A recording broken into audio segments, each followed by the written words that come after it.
皆さんは水辺、山、原っぱ、砂漠、田舎、都会、どのような地形が好きですか？実は今回ご紹介するネパールは海抜平均100メートルほどの地域から2000メートルほどの地域と非常に地形の幅がある国なんです。そこで今回はネパールの地理的多様性について詳しく深掘っていきたいと思います。ナマステ everybody, Guy San is here. 今回の動画ではネパールの地理的多様性についてお話ししていきたいと思います。素晴らしい景観、豊かな文化、温かいおもてなしで知られているネパールは旅行者なら誰もが訪れることを夢見る旅先です。そんなネパールの最も注目すべき点の一つはその地理的な多様性でございます。雄大なヒマラヤ山脈といった高地から緑豊かなテライの低地まで一つの国で全ての地理的要素を含んでいる地と言っても過言ではない国ネパールなんです。今回はこちらに表示されている通りネパールを大きく3つの地域に分けてご紹介していきます。タイムスタンプの方も貼っておきますのでぜひ見逃さないようにしてくださいね。このチャンネルではネパールに関わる様々な情報を発信しています。ぜひ今のうちにチャンネル登録とコメント欄の方で応援してくれると幸いです。また、ガイさんの公式 LINE チャンネルも作成しましたので、そちらから公式 LINE でしか手に入らないネパールでの情報だったり、動画の最新アップデートなども、すぐに受け取れるようになっていますので、登録の方よろしくお願いいたします。では早速内容に入っていきましょう。まず最初は何と言ってもエベレストがあるヒマラヤ地域についてお話ししていきます。ネパールの北部にはヒマラヤ山脈が広がり、世界最高峰の山エベレストを含む山々が広がっています。実に世界の最高峰14個の山のうち8個の山がここネパールに広がっています。サンスクリット語で雪の住処を意味するヒマラヤは標高4877メートルから8848メートルの地域を指します。ヒマラヤ地域は地球上で最も過酷だが挑戦しがいのある旅を提供してくれると世界の登山家たちから注目を集めています。特にアンナプルナサーキットからランタン渓谷までの区間が旅行者や登山家にとってとても人気なスポットとなっています。次はヒマラヤ地域の様々な植生についても見ていきましょう。雪に覆われた山々のため、この地域の気候はとっても寒く、風も強く、不毛な地域であります。そのため、この地域では耕作はほとんど行われていません。しかし、ネパールを訪れる観光客の多くを引きつけている理由は、この圧巻な山々なんですね。この地域は、奈良、松、シャクナゲ、竹、カエデなどの植物にとって好条件の場所となっています。とりわけ、針葉樹林がこの地域に広がっているんですね。次はヒマラヤ地域の動物について見ていきましょう。ヒマラヤ山脈の高地に生息する野生動物には、ヒマラヤグマ、ニホンカモシカ、ホエジカ、イノシシなどがいます。レッサーパンダはこの地域で見られる哺乳類の中で最も可愛い種類です。ネパールの国鳥であるニジキジもこの地域で見ることができます。他にもヒマラヤタール、ジャコウジカ、ユキヒョウ、そして時折バーラルなども生息しています。日本の動物園でも聞いたことがない名前がたくさん出てきましたね。また、特にもヤクはこのような高地で生活する人々の生命を維持する唯一の家畜でもあり、貴重な動物として見なされています。では最後にこの地域の人々について見ていきましょう。ヒマラヤ地域に住む人口はとっても少ないです。あるデータによると、ネパールの 7% ほどの人口がこのヒマラヤ地域に住んでいると言われています。また、この地域はチベットと繋がっているため、文化や宗教も互いに結びついています。経済的視点からもチベットとの国境を越えた交易が活発に行われてきました。他の民族では登山技術で有名なシェルパ族がおり、彼らは厳しい山岳環境に適応した温厚な民族で、登山などのガイドやサポーターを生業としている方々も少なくありません。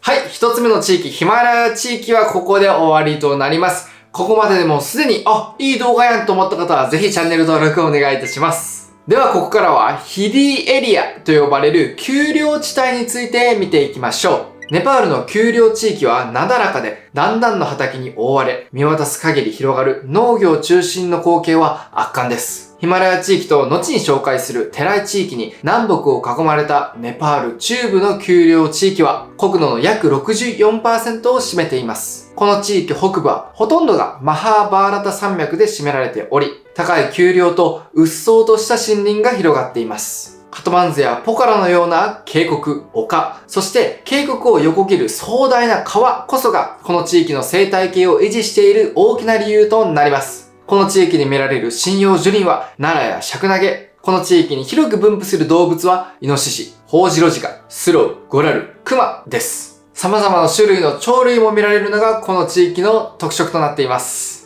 また、マハーバーラタ山脈の下には低い丘陵と谷に覆われたシバーリク山脈が横たわっています。マハーバーラタ山脈から始まり、ネパールとインドの国境まで続く密林、チャーチル・コッシャー・ジャイドは、昔はとても大きかったんですけども、現在は森林伐採の影響で減少傾向にあるみたいです。ネパールの中心部である丘陵地域には、ネパールの人口の約 57% が住んでいます。主要な民族は、グルン族、マガール族などが挙げられます。また、この地域の代表的大都市、ポカラでは、パラグライダーなどのアドベンチャーアクティビティを体験することができ、アンナプルナ山脈を背景に上空を舞い上がる感覚は人生で忘れられないものとなるでしょう。僕は本当に高所恐怖症なので絶対に調整はできないと思うんですけども、皆さん挑戦して、動画で私に共有をしてください。それだけで私は十分です。はい、ここまで一気に丘陵地域バーッとやってきました。丘陵地域の名前、なんて言うんでしたっけ？ヒリーエリアでしたね。ここまでで良かったと思う方はぜひチャンネル登録をお願いします。では最後にテライエリアと呼ばれる平野地帯について見ていきましょう。この地域ですね、タライと呼ばれる場合もあるんですけども、今回はテライという呼び方で統一していきたいと思います。ネパールの平野部はテライとして知られ、国土の 17% を占めています。これは国の南部全体を覆う西の隅から東の隅まで広がる地域となっています。この地域の最低標高は海抜70メートルです。最高峰ヒマラヤ山脈で有名な国の北部とは対照的に、南部の平野は海抜100メートルを超えることはありません。主に森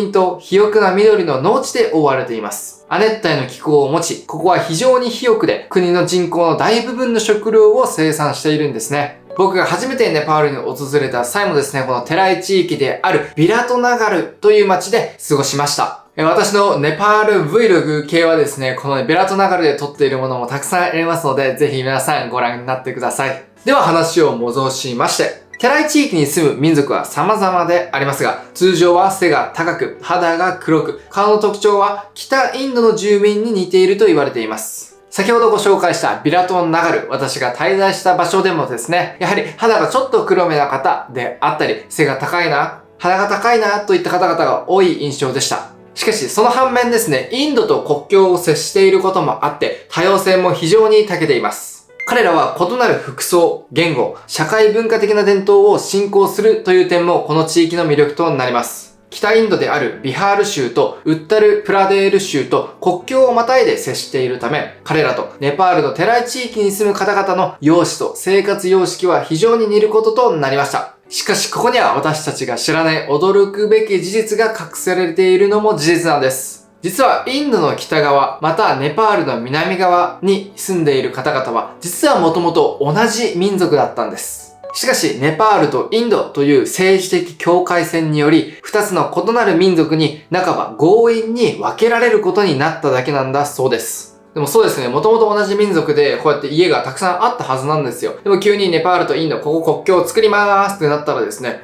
さっきまで親戚だったよね。さっきまで一緒にいたこのコミュニティの人だったのに分けられちゃうのっていうことになる。そして長い年月をかけて、あなたはインド人ですよね。あなたはネパール人ですよね。ってなっていくうちに、アイデンティティは変わるけど、やっぱり同じ地域で育った方々、なかなか見た目っていうのはすぐには変わらないので、そういうところが繋がるっていうのは、その通りですよね。話はテライ地域に戻りまして、この地域には、チトワン国立公園、バルディア国立公園、シュクラ、ファンタ野生動物保護区、コシ、タップ野生動物保護区があり、動物界の頂点を争うベンガルトラや一角獣のサイ、川に住むイルカ、インドカワイルカなどを含む絶滅の危機に瀕した種も多い珍しい野生動物が生息しています。また、水牛、ヒョウ、鹿、トラなども生息していて、ネパールで最も豊かな野生動物の地域となります。ちなみにこの地域で見られる主要な鳥は、クジャク、ジャングルファウル、黒山ウズラなどになります。はい、これでネパールの主要第3地域のご紹介が終わりました。だいぶ早口でぐわーっと駆け巡ったんですけども、聞き逃した場所がありましたらぜひ巻き戻ししてもう一回見てくれると嬉しいです。最後にこの動画の復習をして終わりましょう。まずネパールの地域は大きく3つに分けることができましたね。その1つ目はヒマラヤ地域でした。ネパールの北部に位置しており、最高海抜はエベレストの頂上である8848メートル。地域の特性上、工作をすることは難しく、人口は全人口の 7% ほどで、少し寒すぎて人間が住む場所としては適していない場所でしたね。そしてネパールの地域2つ目は、ヒリーエリアと呼ばれる丘陵地帯でした。ネパールの国土およそ 64% を占めるここヒリーエリアには大都市であるカトマンズとポカラがありましたね。また全人口の 57% という半数以上がこの地域に住んでおり、経済的視点からも他の地域より一段と強い地域となっていました。そして最後3つ目、テライエリアと呼ばれる平野地域がありましたね。ネパールの南部に位置しており、国土の 17% を占めるテライエリアでは、インドと国境を共有していることから、北インドの人々と似た特徴を持っていることが分かりましたね。しかし実際はその中で多様性が育まれ、異なる服装や言語、社会文化的な伝統があることが挙げられました。さらにはチトワン国立公園、バルディア国立公園にはベンガルトラやサイなどの絶滅危惧種が生息している生物多様性に長けた地域でした。はい、皆さんお疲れ様でした。ネパールを地理的多様性という視点から深掘っていく動画となりました。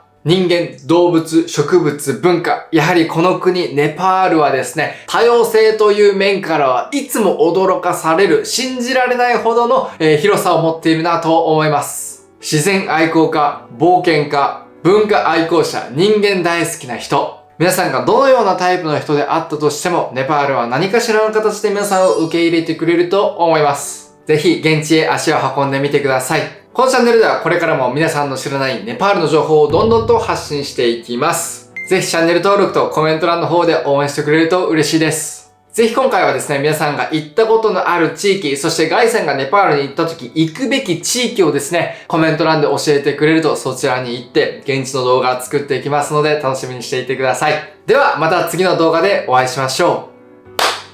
う。ナマステ。And please subscribe our channel and press like also. Share our video also. Bye.